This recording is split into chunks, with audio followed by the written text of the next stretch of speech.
terima kasih untuk pagi ini. Thank you Jesus. Kurabata kashikira malamaya mas. Kiramaya masikira mas. Kiramaya masikira mas. Thank you Jesus. Bapa kami di surga, kami sungguh mengucap syukur Tuhan. Pagi ini kami boleh berkumpul, kami boleh memuji menyembah Engkau Tuhan. Dan biarlah kami persiapkan hati kami untuk kebenaran firman-Mu Tuhan. Urapi dari setiap kami dengan Roh Kudus-Mu Tuhan. Mengerti akan kebenaran-kebenaran-Mu ya Bapa. Terima kasih Tuhan. Kuduskan kami semua. Kami siap mendengar kebenaran-kebenaran firman-Mu. Di dalam nama Tuhan Yesus, yang percaya sama-sama katakan, amin. Shalom, shalom Bapak Ibu sekalian. Apa kabar? Luar biasa, sehat? Puji Tuhan. Bersyukur hari ini kita bisa berkumpul. Saya mengucap syukur diundang oleh Pak Gembala bisa sharing firman pada pagi hari ini setelah 2 tahun hampir ya kita online, offline ya. Dan bersyukur hari ini kita bisa kembali beribadah onsite ya. Dan saya berharap sharing firman ini sungguh bisa memberkati karena saya juga nggak tahu ya setelah 2 tahun itu kan banyak sekali peristiwa ya, banyak sekali yang terdampak, kita terdampak, semua gereja terdampak, pendeta juga terdampak, semuanya. Tapi satu hal yang ingin saya sharingkan, Bapak Ibu ya, saya ada infografik di sini, saya ingin sampaikan, ya. Ini ada 2 hasil sensus penduduk 2020, itu dirilis tahun 21 Januari 2021. Bapak Ibu bisa lihat ya di sini, mungkin agak kecil, tapi saya akan bantu Bapak Ibu. Hasil sensus penduduk 2020, yaitu total penduduk Republik Indonesia mencapai 270 juta jiwa, 270,20 juta jiwa, ya. Nah, terakhir ini adalah sensus penduduk 2020. 2010 waktu sensus penduduk itu ini artinya begini, hasil 270 itu lebih tinggi 32,56 juta dibanding sensus penduduk 2010. Jadi rata-rata pertambahan penduduk Republik Indonesia bertambah 3.200.000 orang per tahun, ya. Nah, yang usia produktif itu mencapai 70,72 usia produktif yang bisa bekerja, ya. Kemudian komposisi penduduknya ini kita tuh ada berputar ya.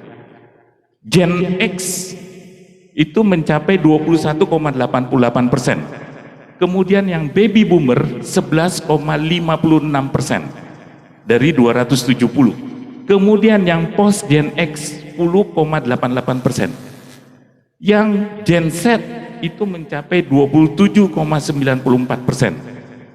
Dan milenial mencapai 25,87. Siapa yang sekarang masuk angkatan milenial? Angkat tangan. Kita semua masuk di milenial ya sekarang ini ya. Nah, ini adalah sebaran penduduknya. Sudah disensus berdasarkan sensus penduduk 2020. Nah, kemudian ini saya ingin memberikan infografik ilustrasi dulu, masuk mengenai ketenaga kerjaannya. Di slide sebelah kanan, ya, ini dirilis 9 Mei 2022 kemarin oleh BPS, Badan Pusat Statistik. Jadi ini cukup valid, ya. Penduduk usia kerja mencapai 208 juta. 208,54 juta orang. Ini yang penduduk usia kerja. Ya. Nah, kemudian yang kena COVID kemarin mencapai 5,53% dari total penduduk kita. Itu mencapai 11,53 juta orang seluruh Indonesia. Nah, tingkat penganggurannya kalau di 2020 itu 4,34, tetapi di 2021 mencapai 6,26. Kemudian di 2022 sampai dengan Mei kemarin turun sedikit 5,83. Ya. Jadi dari 2020 awal-awal ini Februari di situ disebutkan 4,94% tingkat pengangguran di Indonesia. Kemudian waktu COVID naik menjadi 6,26%. Kemudian sampai dengan Mei dirilis itu turun sedikit. Nah, biasanya memang mencapai tahun-tahun politik biasanya ini salah satu jadi gorengan. Turun, maunya pemerintah itu turun gitu ya. Nah, slide kedua yang saya ingin tampilkan, sebaran pengangguran yang sebelah kiri, ya, sebaran pengangguran yang sebelah kiri, kita lihat yang paling tinggi 10 besar provinsi, ya, itu adalah yang paling tinggi Jawa Barat, kemudian Banten, Maluku, Kalimantan, Aceh, terus NTT, Sulawesi Tenggara, Bengkulu, Sulawesi Barat, dan Bali. Yang pengangguran kemarin, ya, yang paling tinggi. Tapi kita bisa bersyukur, kita ada di Surabaya, kita ada di Jawa Timur, tidak termasuk 10 besar. Tapi bukan berarti tidak ada. Ada, Bapak Ibu, penganggurannya tetap ada, tapi kecil, di luar daripada angka ini, ya. Kemudian sebaran pengangguran yang sebelah kanan itu kalau kita lihat dari tingkat pendidikan, yang pertama itu lulusan SD ke bawah mencapai 3,13%, yang SD ya, yang SMP 5,87%, kemudian yang lulusan SMA 8,55%, kemudian lulusan SMK 11,45%. Padahal SMK itu yang siap kerja sebetulnya, ya. Kemudian yang lulusan diploma 6,61 itu D1, D2, D3, dan yang sarjana mencapai 8,55%. Tapi kita tidak bicara ini, Bapak Ibu. Ini adalah kenyataan yang terjadi di dunia nyata, dunia kita sehari-hari. Ya, Bapak Ibu, ini yang terjadi nih di dunia nyata sekarang, yang dimana Bapak Ibu mungkin saya juga bekerja, ada pengusaha juga yang hadir juga memperkerjakan. Ini kondisi yang terjadi berdasarkan data yang ada yang disensus oleh BPS, Badan Pusat Statistik. Tapi saya ingin tegaskan itu agak sedikit berbeda dengan firman Tuhan, Bapak Ibu. Ya, mari kita buka di Matius 20, ya, Matius 20 ayat 1 sampai dengan 16. Matius 20 ayat 1 sampai dengan 16. Saya baca yang ganjil, nanti Bapak Ibu membaca yang genap, ya. Di ayat 16 nanti kita baca sama-sama, kemudian kita aminkan. Siap Bapak Ibu ya, Matius 20 ayat 1 sampai 16. Adapun hal kerajaan sorga sama seperti tuan rumah yang pagi-pagi benar keluar mencari pekerja-pekerja untuk kebun anggurnya. Silakan.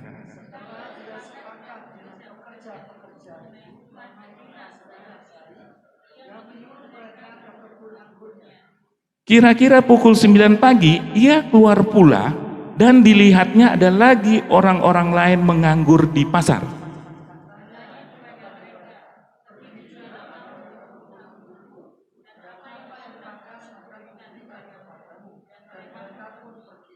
Kira-kira pukul 12 dan pukul 3 petang ia keluar pula dan melakukan sama seperti tadi.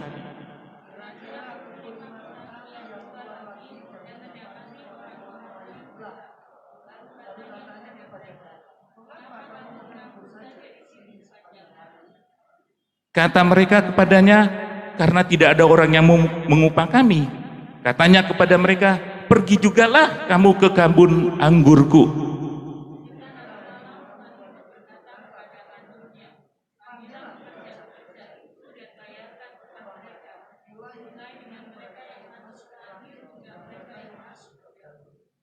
Maka datanglah mereka yang mulai bekerja ketika hari malam itu, maka datanglah mereka yang mulai bekerja kira-kira pukul 5 dan mereka menerima masing-masing 1 dinar.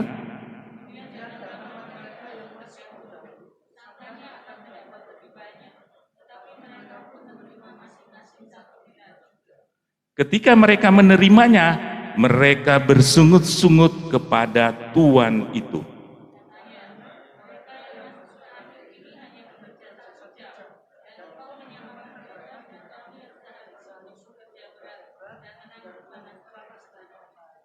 Tetapi Tuhan itu menjawab seorang dari mereka, saudara, aku tidak berlaku tidak adil terhadap engkau. Bukankah kita telah sepakat sedinar sehari?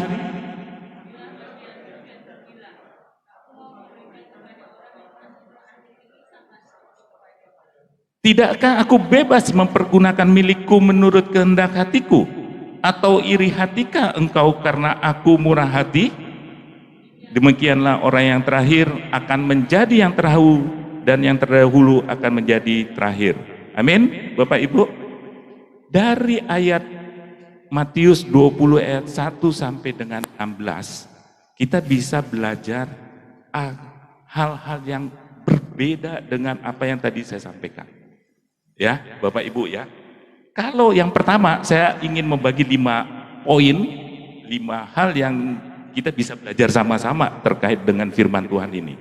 Kalau kita lihat di ayat 1, 3, 5, dan 6, itu tuannya yang aktif. Betul ya, Bapak Ibu ya? Tuannya yang aktif. Begitu pagi-pagi keluar mencari pekerja-pekerja. Di dunia nyata gimana Bapak Ibu? Siapa yang cari pekerjaan nih biasanya? Saya sempat nganggur 2 tahun kemarin, saya sempat nganggur karena saya terus terang sebelum 2020 bisa terbang sana terbang sini cepet. 2020 Maret sampai dengan kemarin April Mei gitu baru ada kegiatan. Sempat nganggur Bapak Ibu.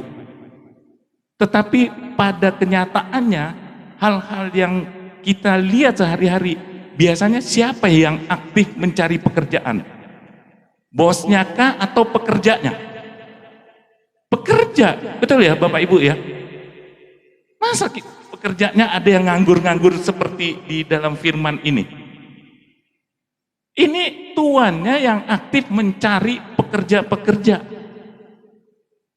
Yang jam 6, yang pagi-pagi bener ya, kemudian jam 9, kemudian jam 12, kemudian jam 3, kemudian jam 5, dicari loh sama tuan yang punya kebun anggur ini.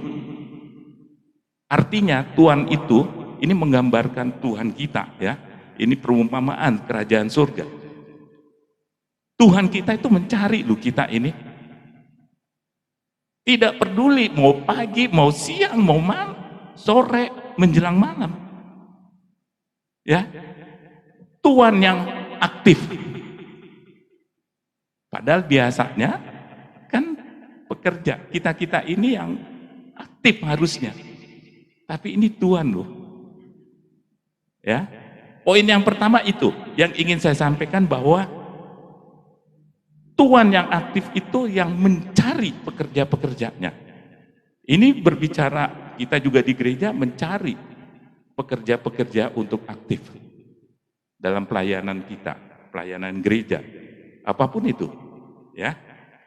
Poin yang kedua yang saya ingin sampaikan adalah, kalau kita lihat di ayat 2-nya dalam Matius 20 ayat 2, itu Tuhan selalu membuat perjanjian awal, ada kesepakatannya, ya, ada kesepakatan. karena dia membuat kesepakatan yaitu sedinar sehari. Sedinar sehari. Bapak Ibu kalau perhatikan ayat ini, jam kerjanya pekerja ini jam berapa ya? Kok disepakatin sedinar sehari? Saya tadi malam googling, ternyata 1 dinar sekarang ini ada 3 tuh mata uang yang masih dipakai. Ada yang dari Kuwait, ada yang dari Yordania. Yang paling kecil itu Yordania, 1 dinar itu sekitar 20.000. Yang paling tinggi itu 48.000. Coba kita perhatikan kalau UMR kita, kota Surabaya itu 4,3 juta. Kita bagi dengan 25 hari kerja, berarti 1 hari 175.000. Ya. Nah zaman itu kalau 1 dinar sehari, kalau kita ambil yang Yordania paling rendah itu 20.000. Paling tinggi itu di Kuwait 48.000. Kita ambil yang paling tinggi deh, 48.000. Sedinar sehari. Kira-kira seharinya itu berapa jam? Kalau kita kan sebagai karyawan ya, ada kesepakatan di awal dulu. Waktu saya masih bekerja dulu, kesepakatan awalnya apa? Pendidikan saya S2. Kemudian keahliannya apa? Oh, saya waktu direkrut oleh perusahaan asing itu, saya adalah asisten general manager. Leveling saya sama dengan direktur level. Karena di perusahaan, saya bekerja terakhir di perusahaan Belanda, itu selevel. Jadi benefitnya tuh udah jelas. Gajinya berapa? Kalau kamu cuman S1, ya gajinya cuman sekian. Kalau S2 pasti lebih. Kebetulan saya dapat S2. Ya, pendidikan saya S2, jadi fasilitas saya lebih tinggi. Kan kesepakatannya begitu. Selama bekerja, ada jam kerjanya. Karena kami itu ada 2 shift, ada yang masuk shift pagi, ada yang masuk shift siang. Karena buka tokonya sampai jam 10 malam. Saya masuk shift pagi sampai siang, tapi kadang-kadang juga Sabtu atau Minggu saya bisa masuk shift siang sampai jam 10 malam. Ada kesepakatan kerja. Kesepakatan kerjanya 1 hari itu rata-rata 7 jam, 1 jam istirahat. Betul ya Bapak Ibu ya? Kita semua ngalamin ya. Rata-rata 8 jam. Nah kira-kira di dalam Matius 20 ini jam kerjanya jam berapa Bapak Ibu? Ini ada konflik sebetulnya di sini, ya. Nanti saya jelaskan ya, Bapak Ibu. Kalau saya lihat jam kerjanya ini, itu yang pagi-pagi benar, perkiraan saya itu mulainya jam 6 pagi, ya. Mulai jam 6 pagi. Kemudian ada pekerja tuannya keluar jam 9 rekrutnya. Kemudian ada yang jam 12, ada yang jam 3, yang terakhir yang direkrut jam 5 sore. Ya. Jadi kenapa tuannya ini membuat perjanjian? Itu adalah kesepakatan, Bapak Ibu. Perjanjian itu kesepakatan. Agar tuannya bisa memberikan hal-hal untuk yang direkrut berikutnya. Dia memberikan pondasi. Bukankah Yesus juga adalah batu penjuru bagi kita semua? Dasarnya di situ. Ada perjanjian. Ya. Yang ketiga, Bapak Ibu, ternyata tanpa kita sadari di dalam ayat-ayat berikutnya ini, itu banyak manusia atau pekerja, banyak di antara kita yang sebetulnya mendapatkan kasih karunia. Kalau kita lihat di slide berikutnya, di slide yang level pekerja, ya, di ayat ini kita bisa bagi 3 level pekerja. Level yang pertama itu tadi adalah upah berdasarkan kesepakatan atau negosiasi. Ya, saya dengan putranya Pak Trisno yang baju merah ini siapa Pak? Gracio. Gracio duduk di situ pagi-pagi. Saya datang. Ayo kamu kerja sama saya. Kesepakatannya 1 dinar sehari. Kalau Gracio nggak mau, nggak deal. Tidak ada kesepakatan. Di situ ayatnya jelas. Ada kesepakatan. Jadi yang level pertama yang masuk pagi itu ada kesepakatan dengan tuannya. Kalau tidak sepakat, tidak deal. Tidak jadi bekerja. Ya, posisinya antara tuan dengan pekerjanya sama. Posisinya. Ya.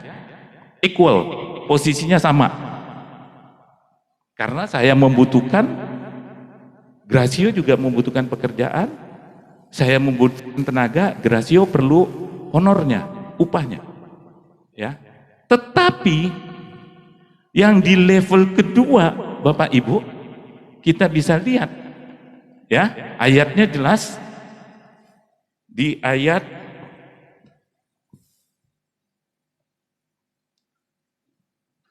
setelah ia sepakat dengan pekerja-pekerja itu mengenai upah sedinar sehari, ia menyuruh mereka ke kebun anggurnya. Kira-kira pukul 9 pagi, ia keluar pula dan dilihatnya ada lagi orang-orang lain menganggur di pasar. Katanya kepada mereka, pergi jugalah kamu ke kebun anggurku dan apa yang pantas akan kuberikan. Ini berdasarkan kepantasan. Karena apa? Disebutkan berdasarkan kepantasan. Di awal tuannya sudah punya kesepakatan, dia tahu dasarnya bahwa oh ini orang-orang sudah sepakat 1 dinar sehari, wah ini bisa nih, saya berikan yang pantas saja. Artinya apa? Tuannya tidak melanggar kesepakatan awal, apa yang sudah dilontarkan, apa yang sudah disepakati dengan pekerja-pekerja, dia berikan berdasarkan kepantasan. Ya, jadi level kedua daripada karyawan yang masuk jam 9 pagi itu adalah kepantasan. Berdasarkan apa? Situasinya, kondisinya, keadaannya bagaimana, itu diberikan upah berdasarkan kepantas. Yang pantas yang diberikan. Ya, dan buktinya pekerja yang masuk jam 9 itu mau dan berangkat kan ke kebun anggur itu. Gitu. Tetapi sadar nggak Bapak Ibu, kita semua kadang-kadang berada di level yang ketiga loh Bapak Ibu. Kita semua banyak yang mendapatkan kasih karunia karena apa? Di level ketiga itu tidak ada negosiasi, tidak ada kesepakatan, ya, hanya kasih karunia, hanya kasih karunia yang kita terima. Yang masuk jam 12, ya, jam 12 itu kan matahari pas di atas kepala kita nih, lagi panas-panasnya,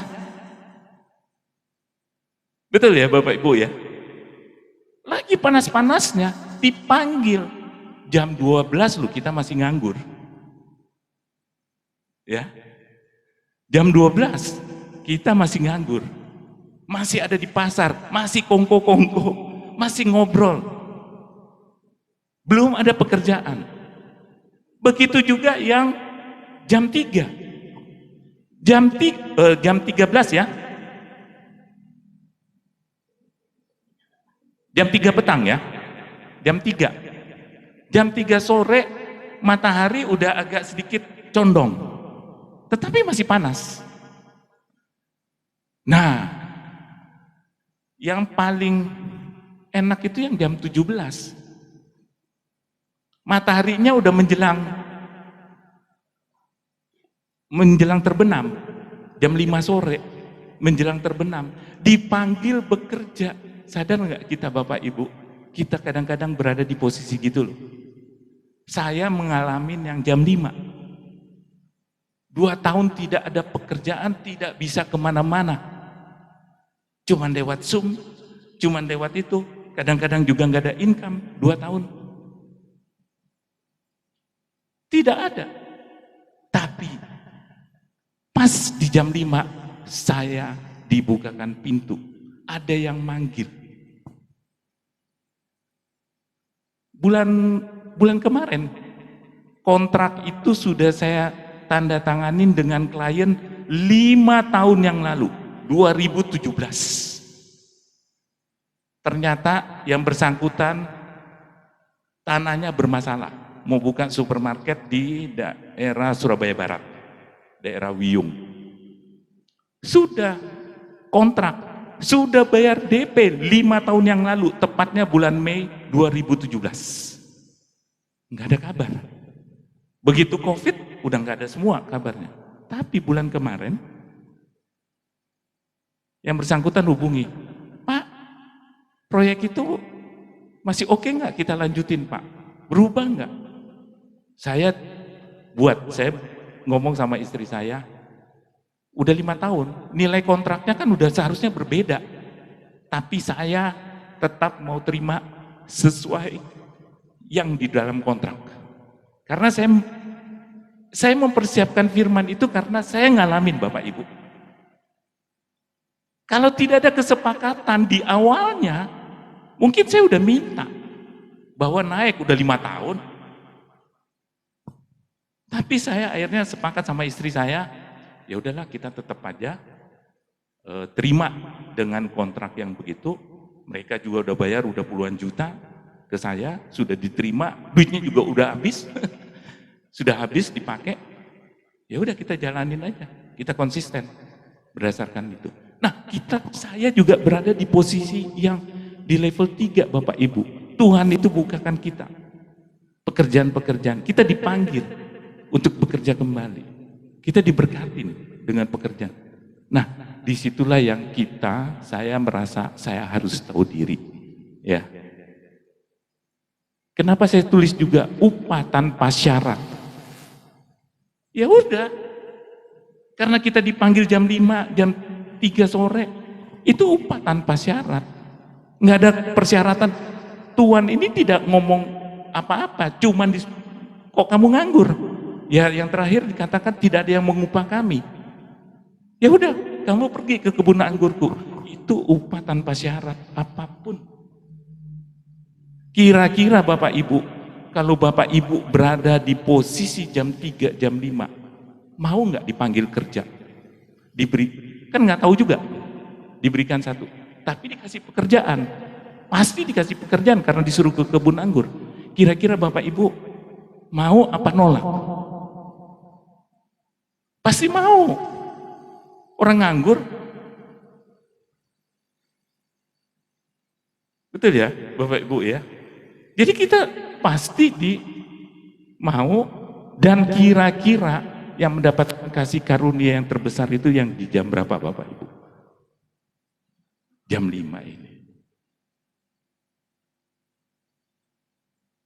Ya. Itu kesaksian saya tadi Bapak Ibu, bahwa saya mendapatkan pekerjaan yang 5 tahun yang lalu. Nah, kenapa sih, pertanyaannya sekarang, kenapa Tuhan itu bolak-balik jam 6 keluar mencari pekerja, jam 9 keluar mencari pekerja, jam 12 keluar mencari pekerja, jam 3 keluar cari pekerja, jam 5 keluar cari pekerja. Kan jadi aneh sebetulnya. Kenapa enggak pagi-pagi dikumpulin semuanya 1.000 orang gitu? Karena ladangnya kan luas. 2.000 orang dikumpulin gitu. Nyari orang segitu juga susah kali ya sekalian ya.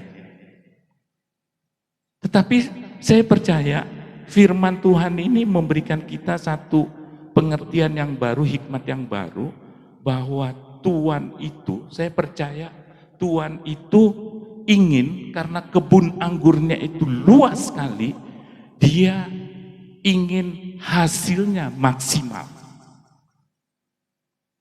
Jadi dia udah cari yang pertama jam 6, wah ini kurang ini. Betul ya Bapak Ibu? Kalau udah cukup kan nggak mungkin cari yang jam 9, nggak mungkin cari yang jam 12, nggak mungkin cari yang jam 3, nggak mungkin cari yang jam 5. Justru jam 6 dilihat, dikumpulin rombongan ini jam 6, rombongan ini yang jam 9. Justru dilihatnya yang rombongan jam 6 ini masih kurang. Mencari rombongan yang jam 9, mencari rombongan yang jam 12, mencari rombongan yang jam 3, mencari rombongan yang jam 5. Karena tuannya itu ingin agar kebun anggurnya juga menghasilkan. Tetapi jawabannya Bapak Ibu bisa lihat di dalam Matius 9 ayat 37. Matius 9 ayat 37. Mari kita lihat sama-sama.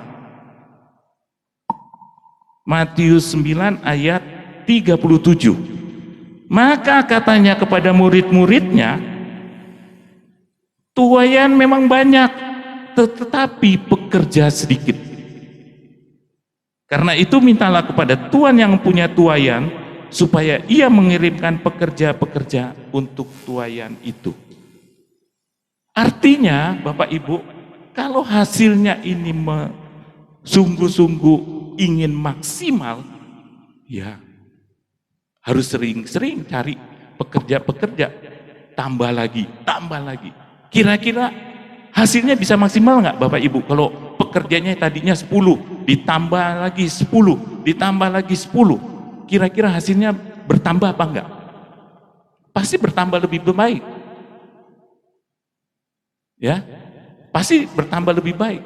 Tadinya 100, bertambah lagi 100, bertambah lagi 100, bertambah lagi 100, bertambah lagi 100. 5 kali itu ada pertambahan jumlah pekerjanya. Karena pasti satu-satunya yang menjawab ini adalah tuannya ingin hasil yang maksimal. Nah, karena tuannya ingin sesuatu hasil yang maksimal, otomatis kita juga harus bekerja maksimal. Saya catat di slide ini berikutnya. Ini jam 12, jam 3, jam 5 melakukan untuk Tuhan tanpa syarat. Nggak ada syarat. Karena kita berada di level yang ketiga tadi, level pekerja. Oke? Mengerjakan maksimal. Karena waktunya juga pendek. Waktunya pendek. Nah, kalau yang di jam 5, artinya rata-rata, dan yang terbesar yang menerima kasih karunia adalah yang di jam 5, itu menerima persediaan dan takdir ilahi. Tuhan udah mencari dan memberkati dengan takdir ilahi. Udah dipersiapkan. Ya. Jadi Tuhan ingin hasil yang maksimal. Saya pernah saksikan, Bapak Ibu, ada slide-nya ya. Berikutnya ya.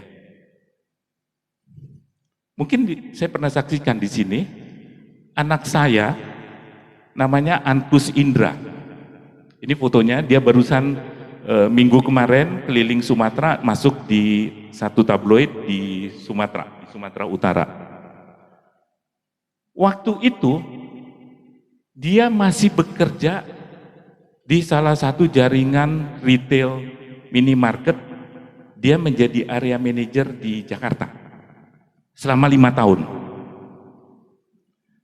Karena dia area manajer, dia membawai sekitar 60 toko keliling di Jakarta, Jakarta Pusat. Dia area manajer, usianya sekarang 28 tahun.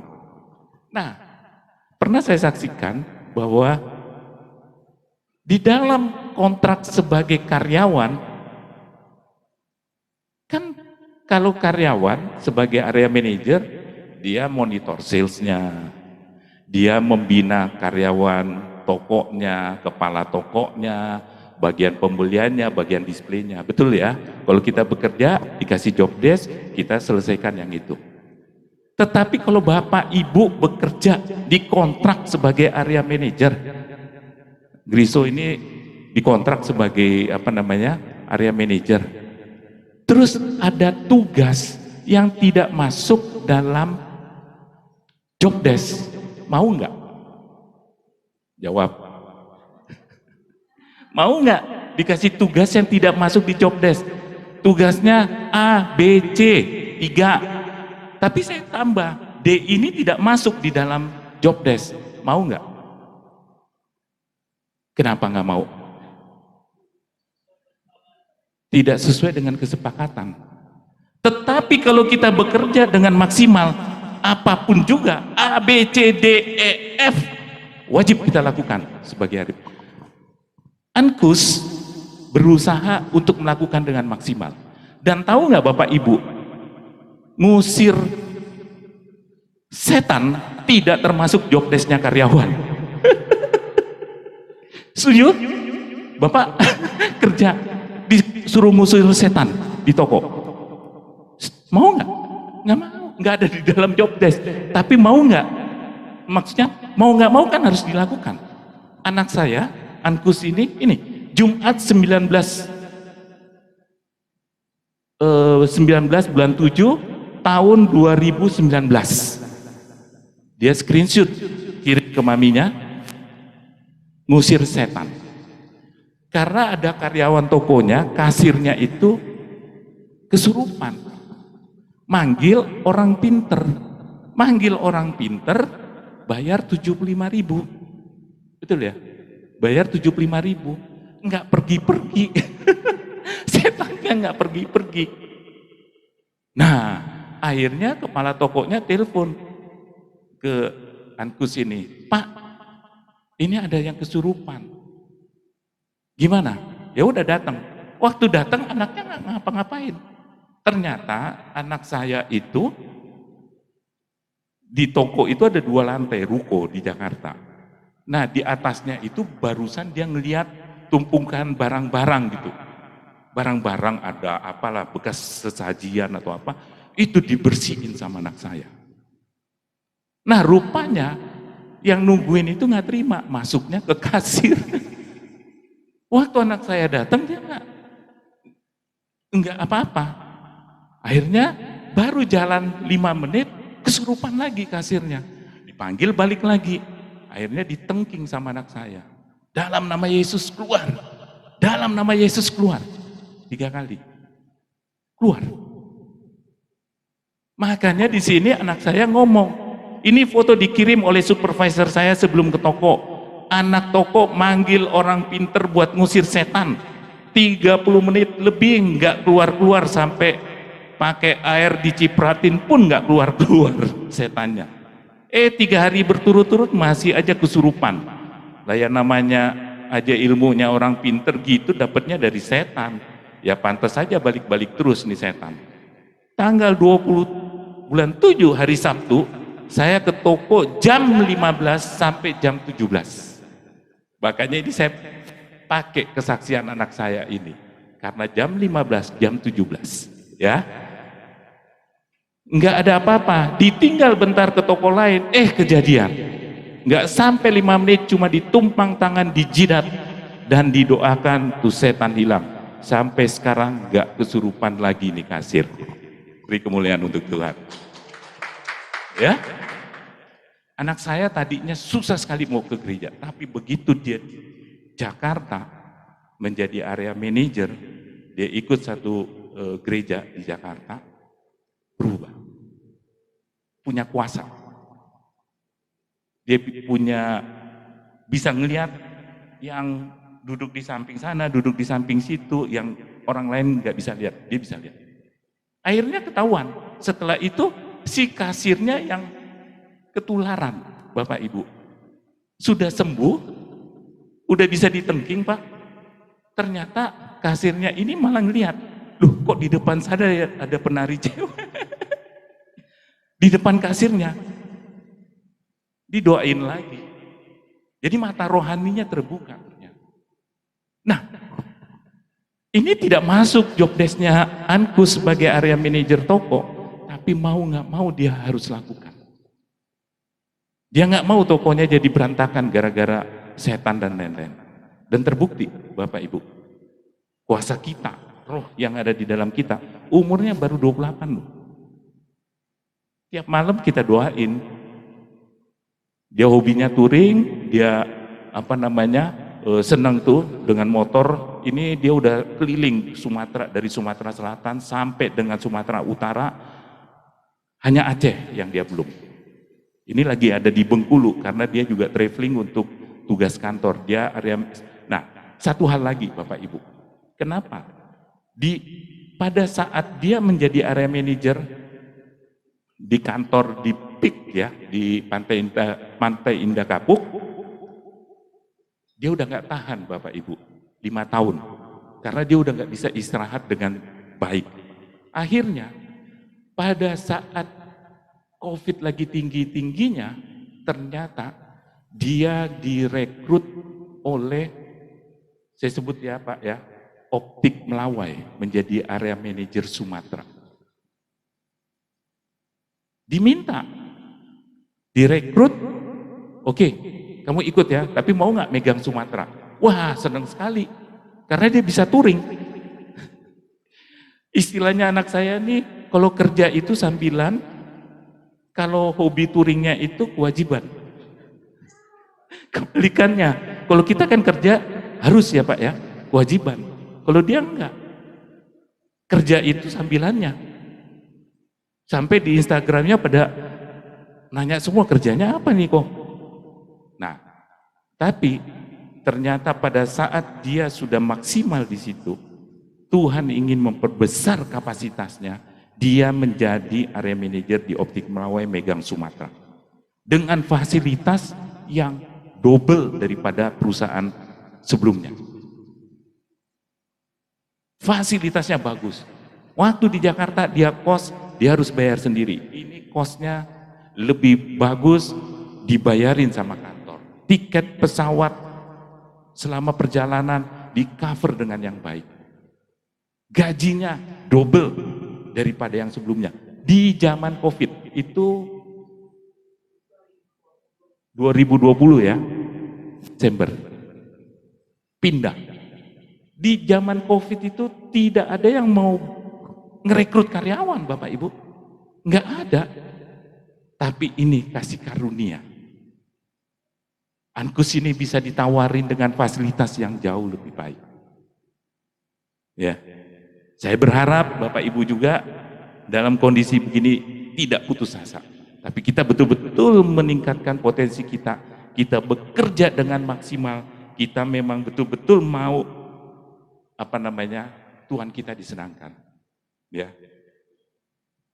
Poin nomor 4 tadi, Tuhan inginkan hasil yang maksimal. Makanya kita harus bekerja maksimal juga. Poin kelima yang terakhir, Bapak Ibu saya ingin sampaikan, Tuhan itu punya hak prerogatif. Hak prerogatif itu sama Presiden Jokowi juga punya hak prerogatif untuk memilih menterinya siapa, Kapolrinya siapa, Panglima TNI-nya siapa. Itu hak prerogatif yang nggak bisa dimiliki setiap orang. Kalau setiap orang 270 juta tadi punya hak prerogatif semua, milih Kapolri, milih menteri, kacau Indonesia. Tuhan punya hak prerogatif. Ya. Kenapa? Penutupnya ini, kenapa Tuhan itu membayar pekerja yang jam 17 duluan? Ya. Kenapa? Di Matius 20 ayat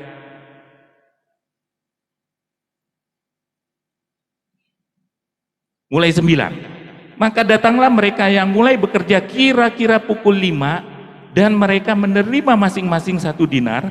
Kemudian datanglah mereka yang masuk terdahulu, sangkanya akan mendapat lebih banyak. Tetapi mereka pun menerima masing-masing 1 dinar juga. Ketika mereka menerimanya, mereka bersungut-sungut kepada Tuhan itu. Katanya, mereka yang masuk terakhir ini hanya bekerja 1 jam, dan engkau menyamakan mereka dengan kami yang sehari suntuk bekerja berat dan menanggung panas terik matahari. Dari sini saya bisa tahu, Bapak Ibu, jam kerjanya saya perkirakan itu jam 6 pagi sampai jam 6 sore. Firman ini ya, karena ini orang komplain bahwa kenapa yang jam 5 itu diberikan bayaran lebih dulu. Pertanyaannya sekarang kenapa? Kok tuannya ini membayar yang jam 5 duluan? Itu kan pertanyaan penting. Kenapa enggak yang ada kesepakatan dulu di grup ini, kesepakatan dulu jam 6 1 dinar sehari. Kenapa enggak ini dulu? Rombongan ini dibayarkan lebih dulu. Kenapa enggak? Kenapa yang dari jam 5 dibayarkan? Karena mereka bekerja menyenangkan. Maksimal. Masuk akal enggak Bapak Ibu? Kalau mereka bekerjanya maksimal dan menyenangkan hati tuannya, kenapa? Karena pekerjanya merasa itu kasih karunia, dia harus tunjukkan bahwa dia bekerja maksimal dan menghasilkan yang terbaik dan menyenangkan hati tuannya. Amin Bapak Ibu. Pasti dipanggil duluan. Justru kenapa ini terakhir untuk memberikan contoh kepada pekerja-pekerja yang satu rombongan ini. Kamu itu hasilnya ternyata tidak baik. Tidak menyenangkan saya sebagai pemilik kebun anggur. Nah, kamu lihat, dibayarin dulu dari yang jam 5, yang jam 3, yang jam 12, jam 9, baru yang terakhir. Makanya dia komplain, Bapak Ibu, kenapa? Dia lupa bahwa di awal itu ternyata ada kesepakatannya, sedinar sehari. Dia lupa. Karena dipikirnya bahwa yang menerima ini tidak. Padahal semua perjanjiannya kan sama, mengikat. Kepada yang jam 9, kepada yang jam 12, kepada yang jam 3, dan kepada yang jam 5 sore. Sama-sama 1 dinar. Tapi ada yang pantas diberikan, ada yang kesepakatan, ada yang pantas, ada yang kasih karunia yang diberikan. Itu Bapak Ibu. Jadi mari saya mengajak Bapak Ibu sekalian, tidak peduli di jam berapa kita sekarang ini. Tetapi saya merasa kita berada antara jam 12, jam 3 sore, jam 5 sore, menerima kasih karunia yang besar dari Tuhan. Amin.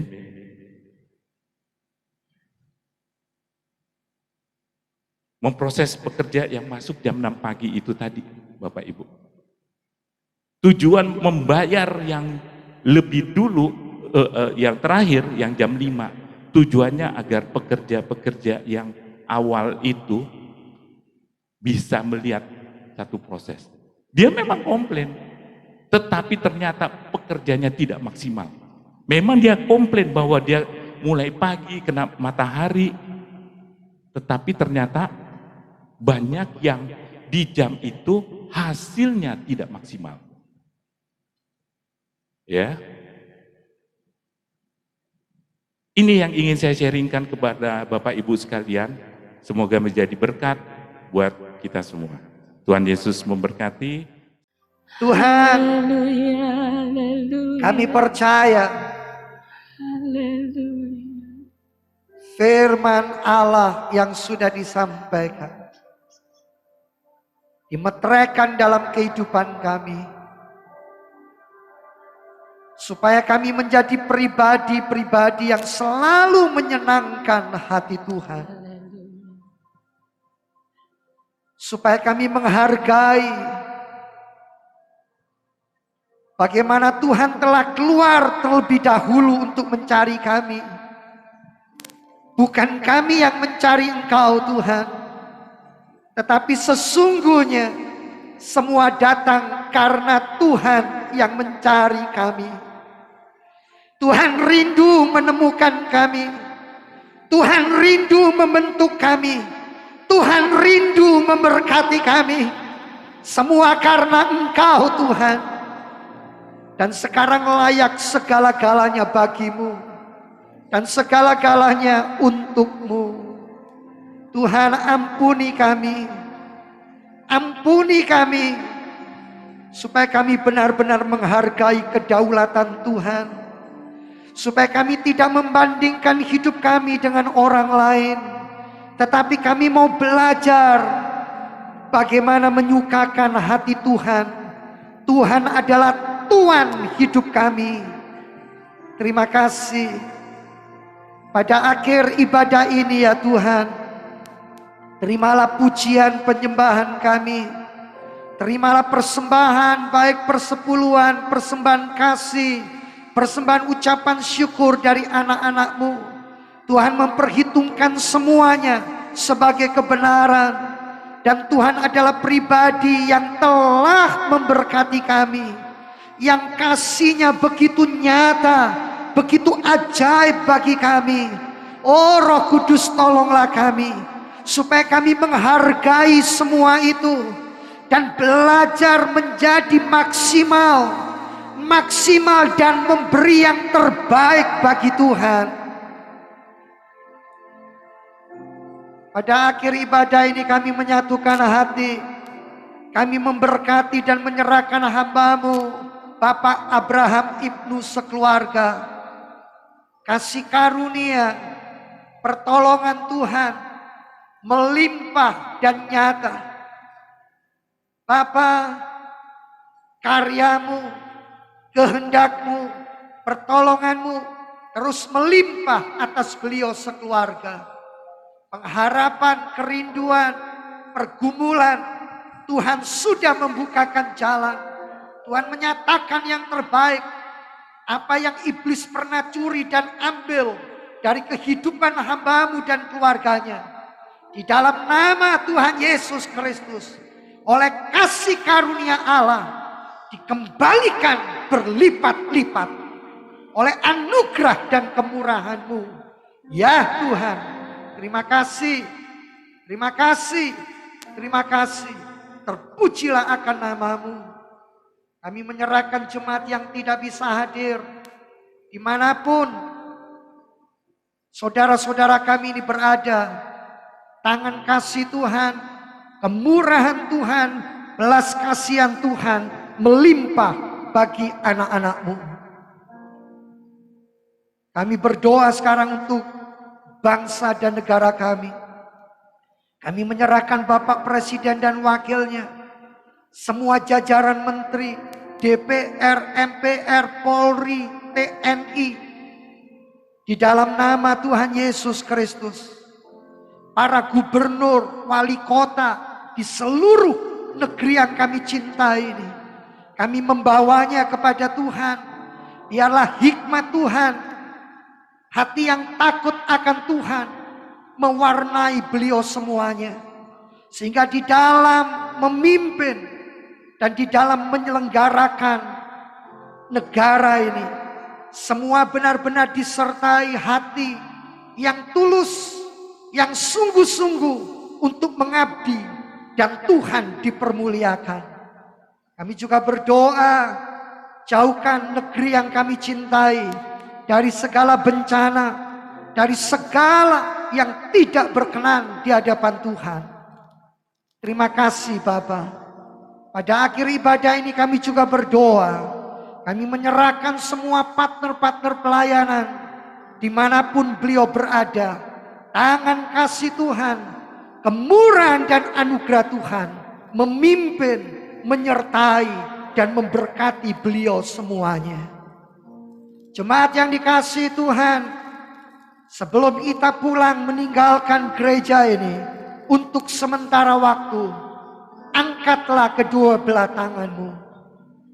Dan sekarang arahkan pandanganmu kepada Tuhan. Terimalah berkat dari Allah Bapa, cinta kasih kemurahan Tuhan Yesus Kristus Sang Putra, di dalam persekutuan Allah Roh Kudus, akan menyertai dan memimpin kehidupanmu sekarang bahkan sampai selama-lamanya. Pulanglah, terimalah berkat-Nya, dan jadilah engkau berkat. Tetaplah kuat, pegang perjanjian Allah dalam nama Tuhan Yesus. Haleluya, amin.